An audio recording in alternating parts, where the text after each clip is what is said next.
Second point, donc on l'a vu dans le process pour élaborer les panneaux, donc on transforme du silicium. Ce silicium, pour le transformer, pour le purifier, il faut consommer beaucoup d'énergie.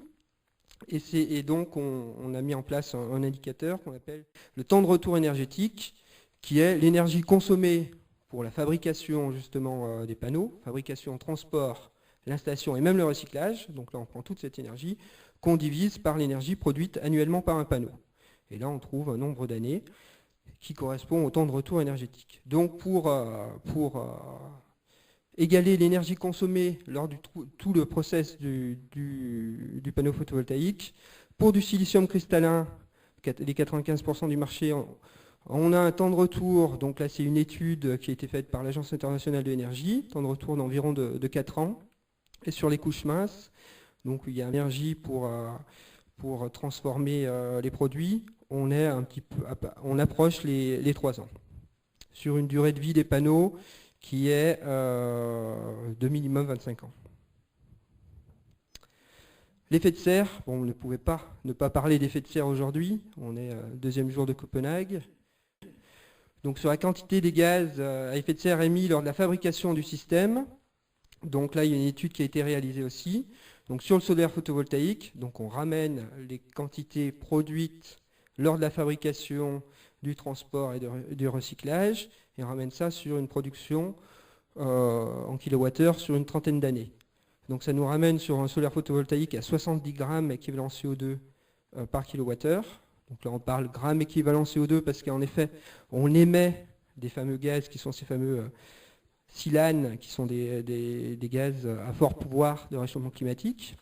Donc on ramène tout, donc plusieurs centaines de fois équivalent CO2, donc on ramène tout en une même unité de l'équivalent CO2. Donc le solaire PV 70 grammes CO2, juste par comparaison, on a repris des chiffres ADEME sur la moyenne de l'électricité en France. La moyenne de l'électricité en France, c'est une émission de 180 grammes CO2 au kilowattheure.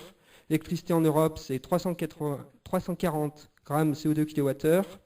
Et une électricité produite à partir de centrales charbon, c'est 900 grammes de CO2 au kilowattheure. Recyclage des panneaux, donc là on en parle beaucoup aussi. Donc il faut savoir que donc, dans une installation photovoltaïque, on a des panneaux, mais aussi on a derrière tout un matériel électronique, notamment des onduleurs. Donc les onduleurs sont soumis à une directive qui s'appelle la directive des 3E, la directive des déchets d'équipements électriques et électroniques, qui depuis 2005 oblige tous les fabricants, donc notamment d'onduleurs, à financer la collecte et le recyclage de ces onduleurs. Sur les panneaux photovoltaïques, ces panneaux photovoltaïques n'entrent pas dans cette directive-là.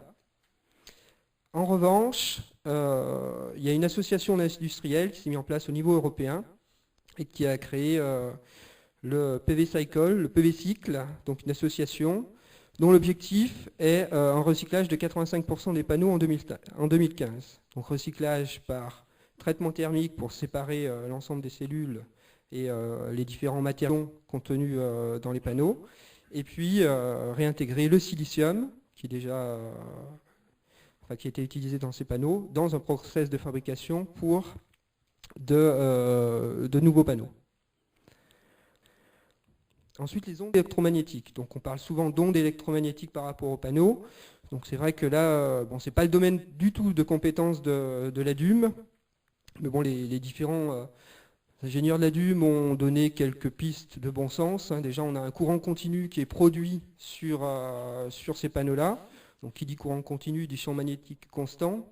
Champ magnétique constant, c'est un champ magnétique produit par un aimant.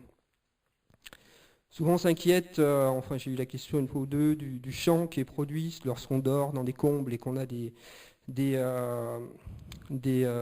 panneaux sur le toit. Bon, il faut savoir que la nuit, ça ne produit pas, donc le champ est nul la nuit. L'onduleur, il faut savoir que l'onduleur, c'est lui qui transforme justement le courant continu en courant alternatif, avec une fréquence de 50 Hz, et donc on a là, en revanche, un champ électromagnétique qui est mis à basse fréquence. Donc là, sur les fréquences que j'ai mis la ligne des fréquences, donc on a les fréquences des ondes radio, les fréquences télé, les fréquences des téléphones, et le visible. Donc on se situe dans les basses fréquences. Ces basses fréquences, donc là pareil, il y a différentes études qui sont mises en place. Certaines sont discordantes, Donc on ne sait pas trop encore l'effet qu'elles peuvent avoir sur l'homme. Ce qu'on peut tout au moins recommander, ce qui est souvent recommandé, c'est par rapport aux onduleurs, en effet, l'éloigner justement des pièces de vie par principe de précaution. Aussi, l'onduleur fait toujours un petit bruit, donc il est en général jamais proche des pièces de vie. Sol et paysage, donc l'impact sur les sols. Il y a une question qui a été émise là tout de suite là-dessus. Bon, juste quelques chiffres. Donc sur les surfaces bâties en France, c'est 921 000 hectares. Donc on peut se dire qu'il y a peut-être 5% ou 10% là, de toitures qui pourraient être équipées en solaire photovoltaïque. Sur les surfaces agricoles artificialisées en France, c'est 60 000 hectares par an. Et le raccordement PV en France, qu'on a vu pour l'instant, c'est en gros 2 quarts. L'objectif de 2020, c'est 5400 MW, qui représenterait, selon des calculs en ordre de grandeur, 15 000 hectares. Bien souligner que le photovoltaïque, il n'y a aucun intérêt sur les sols à qualité agronomique. Et le gros enjeu, c'est justement de réexploiter des terrains vagues, des surfaces artificialisées, polluées, ou des décharges fermées, ou en urbanisme, on a vraiment, près des grandes autoroutes, des abords de grandes infrastructures qui sont inutilisées. Pourquoi pas essayer d'étudier leur utilisation là-dessus.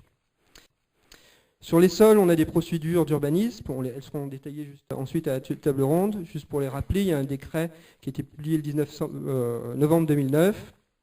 Donc il faut savoir que pour toutes les puissances inférieures à 3 kW, aucune procédure. Entre 3 kW et 250 kW, on a une déclaration préalable, ou si on est inférieur à 3 kW et on est secteur sauvegardé, ou si on a une hauteur supérieure à 1,80 m, déclaration préalable également. Et une puissance supérieure à 250 kW, c'est permis de construire, étude d'impact et enquête publique. Il faut savoir que dans les PLU aussi, on peut désormais, par une modification simplifiée, supprimer les règles qui interdisent des installations photovoltaïques. Sur les paysages, pareil, c'est juste une introduction avant qu'on approfondisse le sujet. C'est vrai qu'on a des impacts, certains, qui sont essentiellement en fonction de la présence de relief. À faible distance, les installations basses peuvent être facilement masquées par des écrans végétaux. À moyenne distance, l'impact est direct par vue plongeante. Et sur un rapport justement du ministère de l'Agriculture qui a été fait à ce sujet, ils estiment l'impact visuel comparable à celui des serres agricoles. Pour finir sur les bâtiments et l'intégration dans les bâtiments, donc on l'a dit en 2010, nouveau tarif. Et donc ce tarif va réglementer justement l'intégration au bâti ou l'intégration simplifiée au bâti. Justement l'intégration au bâti qui est une spécificité française mais qui est portée justement pour essayer de voir comment on peut faire les choses bien et ne pas avoir un développement anarchique du photovoltaïque. Sur les bâtiments existants, réglementairement parlant, pour poser du photovoltaïque, c'est une déclaration préalable de travaux. Et sur le bâtiment neuf, c'est une intégration au permis de construire. Dans l'ensemble des espaces protégés, avis obligatoire de l'architecte des bâtiments de France.